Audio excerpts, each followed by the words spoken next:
Hello and welcome to this weekend and the coming week's love reading. This week we have three cards as usual, and the very first card is your Seven of Pentacles reversed. Then we have the Three of Swords, followed by the Judgment card. Now let's go ahead and start. I'll try to keep the reading as short as possible. Now, the first card, which says, which is the Seven of Pentacles. Now, upright, this card indicates, long term view where you've already done your work and you're just waiting for the, results. You've made your, due diligence and your, investments, and you're just waiting to see the results. Now, reversed, what it means is you don't have a long term vision. There's limited success or rewards, and you're working without, proper results, and there's distraction. Now, in a love reading, this might indicate where you have lost interest in a relationship or a commitment where you put in your efforts, you put in your time, your energy, you've been trying to pull the relationship through with your efforts, but somewhere deep down you feel like, it lacks some kind of, value. So you don't value it anymore. You don't see that long term vision of this relationship anymore, and you're finding it frustrating that you're constantly putting the efforts but you're not seeing the results that you need. So you may be investing in a relationship where you're pulling all the the weight. You may be, sometimes it happens where, in a relationship, you're the one who's always messaging, you're the one who's picking up and making the calls, you're the one who's trying to connect or go out on dates, or, make sure the relationship going, while the other person takes you for granted and, doesn't really put in that much of effort. It's more like they have their own life, they're focused on their own life, and you're taking the initiative. They may come up and join in with the activities or whatever you have planned, but they don't take the initiative from their end. So this basically shows some kind of lack of vision for your future. You're losing faith in a relationship is what I feel. There's limited success or limited rewards that you're getting out of this relationship. This might be a long term relationship, where you've been in a relationship for years. For some reason, I'm seeing somebody who's been in a relationship long term and without proper commitment. This may not be a marriage, it might be a love relationship, or it could be between siblings, your parents, whatever kind of relationship. But since this is about love reading, so this might be a relationship or a commitment where you've been together for many years, but you're not getting the required results. Maybe that marriage proposal that you're waiting for is not happening. You're getting frustrated, time is running out, you feel like everybody's moving ahead, but you're still stuck in the same rut. You're waiting, and the goals are not being achieved. The long term results which you were expecting is substandard, or it's not what you expected. So limited success or rewards, work without results, distractions. This could also may indicate where you're suddenly losing interest in your relationship and you're looking elsewhere. Maybe you're thinking, okay, this may not be the right relationship, even if it may be long term.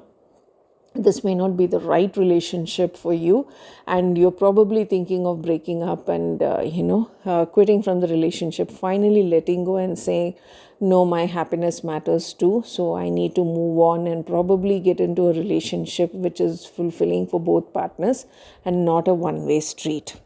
Okay, I'm not saying this is not a committed relationship. This definitely looks like a committed relationship, but it's just that one person is doing all the, putting in all the efforts, while the other person is just reaping the rewards. Whether monetarily, emotionally, or whichever way, there's one person who's carrying the weight of the relationship, while the other person is, taking the partner who's contributing for granted. So that's your first card for your love reading for this weekend, the coming week. The next card right next to the Seven of Pentacles reversed is your Three of Swords.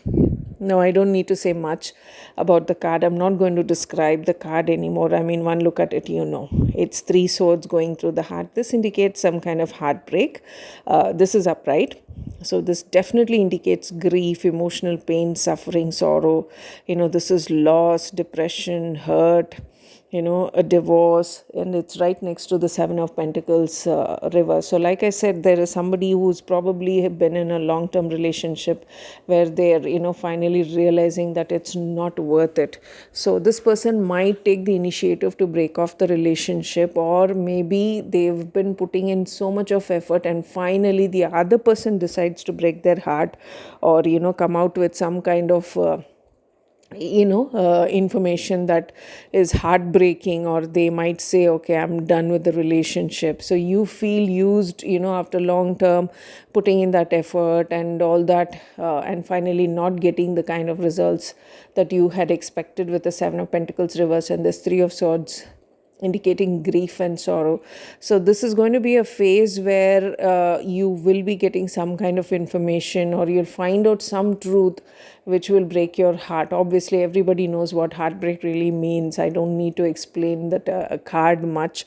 So there's going to be sorrow, there's going to be depression, there's going to be it's heartbreak. So take it as it resonates, because I've seen people, some people who cry a lot, or they get so emotional that they don't want to talk to anybody. They are totally cut off from the world. They cry to themselves. Then there are those who go on a rampage. So they just want to get out, and they go into the revenge mode. Acha, this is the heartbreak you want to give me. I'm going to go out and live my life the best way I can. So they go out on a rampage. When I say rampage, they want to go to movies, get drunk, or party with the friends. And so everybody copes in the way they want to cope. And some people are quiet, they don't cry, they don't go on a rampage, they just tend to speak their hearts out, talk to their family and all that. So there are various ways of coping with heartbreak, but this is definitely indicated there is some kind of news, or some kind of expectation being broken, or some kind of promises being broken. That's what I see with this. And this is going to put you through suffering, grief, and sorrow. You're definitely going to cry. So I'm not sure who this card is indicated for. So whoever you are, see, everybody goes through pain, everybody suffers loss.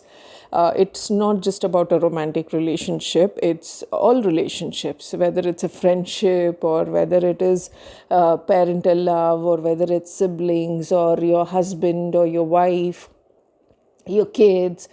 Every relationship is prone for ups and downs. Everybody will hurt you, and they will also make you happy. That's how relationships are. Sometimes you laugh together, sometimes you cry together, sometimes you laugh at each other, sometimes you cry for the other person. So every relationship goes through a various changes. So it is not something that is out of the norm.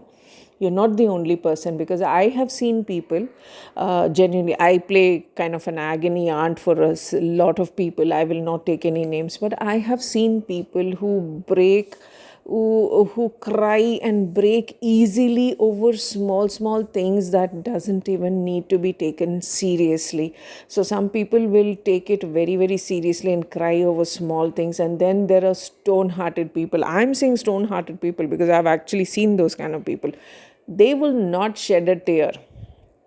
They're suffering, they'll see the loss, they'll say, but then they're like, okay, what the hell? It had to happen. Let's move on. So there are all kinds of people in this world. It's up to you how you want to cope. But at the end of the day, it's a lesson. Understand this. You may feel sad. You may feel pity for yourself. You may pity your situation. You may curse gods. Your faith may be shaken. You may be pleading to God that, let the pain stop. Or you may be trying to, bargain and say, no, please let this not happen. I will pray more, or I will do this, or I will do that. There's a lot of negotiation also happens between you and God. If you're the faith, those kind of people who believe in faith. It happens with everybody. It's not just about love relationship. I mean, somebody is going to write an exam. You will see them standing in front of God and say, God, please let me score the marks that I want. Let me get this job, or let me, please, please, please, please. Everywhere you have it. Depends on the person to person. But understand one thing, everything is a learning experience. And whatever happens, it happens for your own good. Look back, look around, take a good hard look. the worst never happens. Good things happen, bad things also happen, but the worst never happens. So whenever you're going through a bad situation, just sit and think for a while. It could have been worse. God has saved you from something that could have been worse. The worst has not yet happened. This is probably for your own good. So if you're feeling pitying yourself, you're feeling sad for yourself, or if you're the one who's breaking up a relationship, you're the one who's initiating and saying, I'm done, it is okay. It is okay. You just have to follow your heart. You just have to do the right thing. See, understand one thing. Your happiness lies in only your hands. Nobody else is going to make you happy. There are loved ones, there are family, everybody. But at the end of the day, the person who makes you happy is you. Only you know what makes you happy. You want to have a cup of tea. You know you want to have a cup of tea. You want to have some kind of a breakfast which you love, or you want to go out for a walk and just stand in the cool breeze that makes you feel good about yourself, or you want to dance in the rain, or you just want to stand in the drizzle and just enjoy the shower, the early showers, like how Bangalore is having right now, the the rain, or you just want to walk down on just go for a walk in the park. These are small things that make you happy. See, somebody else is not going to make you happy. So somebody else making you cry also lies in your hand. Whether you want to cry or whether you want to take it as an experience, it is in your hand. Nobody can treat you the way you want to be treated unless you want to be treated that way. I hope I'm making sense. So the power, the control is in your hands. So if you feel the need to cry, if you think a good cry, I know, I remember an aunt telling me, I'm feeling very, very heavy and I need to cry. And all I could tell her was, that's fine, go ahead and cry. If you're feeling heavy, cry. What is wrong in that? You laugh, that is a good emotion. You cry, that is also emotion. That's how God made us. That's how human body works. You cry, you laugh, you sneeze, you cough. It's a normal thing. It's a very, very normal thing. But because emotions are involved, you feel that, there's something that needs to need to be weighed more. So if you feel like crying, go ahead and cry. It's okay. Get it out of your system. Spit it out. You want to scream. You go into a room, you lock yourself up, you want to scream your lungs out, do that. Or you want to go into, to a park which is, empty, and you want to scream there, do that. As long as you're not, scandalizing the area and creating problems for others, it should be fine. Or you want to break something. Find something that can go, find something, you find a ball that keep punching into it. You want to take out your anger. There's a lot of ways to cope. But at the end of the day, when it's all done, sit down and understand that all experiences are for your own good. Whatever happens, it happens for your own good. That's your second card, your Three of Swords, upright in your love reading for this weekend and the coming week. Now we have the last card, which is Judgment. Now for this card, I will use the description in the card. It's about people below, looking up into the sky, and you see an angel up there in the sky with a trumpet in the hand. And when you see people, these are not just a man or a woman, it's children involved. It looks more like a family. Okay, like I said, pleading to God. So there may be, since this is a love relationship, there may be some kind of a judgment that's happening, some kind of an inner awakening where you want to, like, you're, asking for mercy. So what I'm looking at when I'm looking at this card, combined with the Seven of Pentacles reversed as well as with the Three of Swords, and since this has come right next to Three of Swords, I was just speaking about, making contracts or negotiating with God.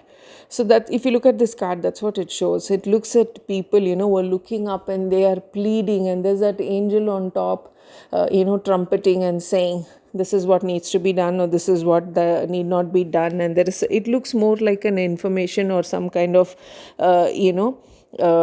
decision being made, a judgment being made, and the people below are just waiting and listening to that, and they're considering the fact that they're not fully clothed. It indicates an openness to whatever the divine or the fates or destiny has ordained. already. So I genuinely feel like there's some kind of a breakup that's happening, a relationship that's going to be broken. There's going to be crying, there's going to be heartbreak, there might be information that is, being shared which will break your heart. You're crying, you're pleading to the gods, you're pleading to, the Almighty, whichever religion you believe in, take it as it resonates. Don't just go by one religion or what the card indicates. It's up to you whether you, even if you're an atheist, you believe in some, you will have some kind of belief. Maybe in evolution, or maybe some kind of belief you will have. This card indicates you looking at that upper superior power, or the supreme power which is governs the universe, and you're saying, why this is happening to me? Why is this happening? And you're like, okay, there's nothing I can do. This is coming from above, this is meant to happen, but I'm still asking why. And this is asking for mercy. You're saying, please forgive me, I can't take it anymore. So I see somebody who's crying their heart out. They are done, they're broken. This person, I'm very sorry, I don't know who this reading is for. If I'm not even sure if you'll be able to see this, if you're going to be watching this, understand one thing. Sometimes, like I said, whatever happens for your own good. So I see somebody completely broken. So it's also a request to people who are watching or listening, that if you have somebody around you who may not be opening up or may not be speaking up, and if you feel you're picking up on sensing that there is something wrong, have a good chat with them. But don't force them to talk to you, don't give unwanted advice, but just be there to listen. Sometimes that helps. Definitely there is somebody who's crying their heart out, probably going to sleep crying, and this person is genuinely asking God, why is this happening to me? And why is this relationship that it's not working, it's broken? And this looks like a long-term relationship that's coming to an end. So definitely pain. See, I don't like giving negative, readings or feedback, and it's not about predictions. It's about energies. It's all about energies, the current energies that is flowing. And at the moment, this is what I'm picking up. And understand that energies are fluid, they keep flowing, they keep changing. So one day it's going to be good, one day it's going to be bad. So maybe there is a bad experience that's going to be happening this weekend, or the coming week, where you may be the person who is giving the bad news or breaking somebody else's heart, or you may be on the receiving end. Either way, take it as an experience. Be more understanding, acceptable of other people's thoughts, visions, feelings as well. Sometimes being considerate. You may be angry, you want to say things, so many things, but sometimes just stopping yourself from saying those things, that itself is a big thing, where you're stopping yourself from hurting somebody. So this is a this is a not so good reading. So, but let's take it as a positive, the positive or the silver lining. See, it's pain, obviously, but let's take it as something that you learn from. You know how they say, leave the past where it belongs, in the past. You can always look back, you can always dwell on the past. You can learn from the mistakes that you've made. You can learn from the experiences that you've had. Of course, a lot of people will be wishing, not just exactly regrets, but they will be wishing, I wish I could have done this in a different way, or I wish I could go back and change that. You make mistakes, you learn from them. But the best part of looking back at your past, or something that's going on now which may become your past tomorrow, obviously, is looking back at those beautiful memories. Nostalgia, they say. How many of us look back at our school days, or look back at our parents when we were growing up? When you small thought of you playing with somebody you remember from your childhood. These are all cherished memories. Those are the things that you should be going back or looking back into your past for, not the bad things. Learn from your mistakes. Always keep your experiences close to you. There are people who forgive and forget. There are people who forgive but don't forget. And there are those people who are just unable to forgive and unable to forget. It doesn't matter whichever category you are. You don't have to be apologetic. You don't have to change yourself for anybody. You have to feel what you feel inside. at the end of the day. And be good to yourself, don't put yourself down. It is never your fault. Okay, even if you do make a mistake, I'm somebody who believes even if you do make a mistake, it is not exactly your fault. It was meant to happen. That's how it is meant to happen. You can fight fate, but you can never change it. And you can never steal somebody else's destiny. What is your destiny will only belong to you. Somebody else's destiny will belong to their destiny. Stop believing all those statements where they say we can fight fate, change your fight, change your future. It never happens. Everything is preordained. What is meant to happen will happen. You can fight it as much as you want, but at the end, the result, the routes which you may take, the path you may take may be different, but the end result will still be the same. So no matter what you do, how hard you try and fight, your fate will not change. Your destiny will not change. But that doesn't mean you should, just leave everything to fate and carry on. Learn to fight. Fighting is fun sometimes, until and unless you fight. There's no fun in life, right? And looking back and say, hey, you know what, I tried my best. I did this, I did that. It didn't work out. Who cares? Let's move on. Okay, all those older people, who've gone through a lot of experiences will understand what I'm saying. I'm laughing because, this that I've seen kids, some people just heartbroken over the silliest and the most silly and smallest thing possible. And I always think, a few years down the line when they look back, they're going to laugh at themselves and say, what the hell was I thinking? So maybe after a week, a month, a year, however time that you may take, if this is for you and if this is happening for you, you will look back and say that was a good experience, or I learned from that, or it was a bad experience, but I learned from that. So be good, guys. This is your love reading for this current weekend and the coming week. Be strong, be good, take care, and I'll catch up with the next reading. Goodbye.